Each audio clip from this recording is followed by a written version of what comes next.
Saint Perpetuus, Bishop, Confessor, 490, Tours.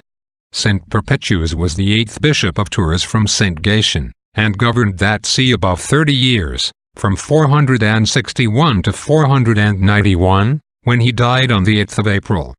During all that time he labored by zealous sermons, many synods, and wholesome regulations, to lead souls to virtue. Saint Perpetuus had a great veneration for the saints, and respect for their relics, adorned their shrines, and enriched their churches.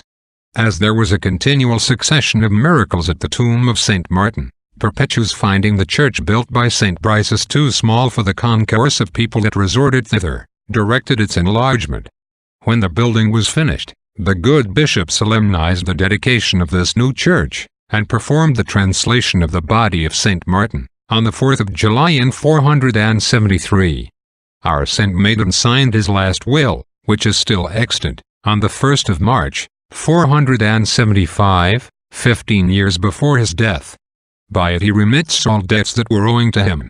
And having bequeathed to his church his library and several farms, and settled a fund for the maintenance of lamps, and the purchase of sacred vessels, as occasion might require, he declares the poor his heirs.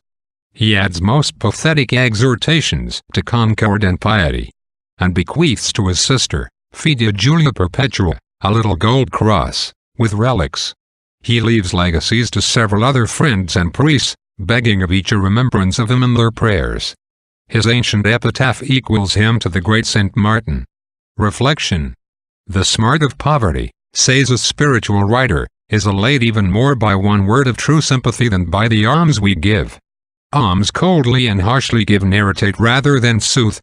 Even when we cannot give, words of kindness are as a precious balm. And when we can give, they are the salt and seasoning of our alms. Amen.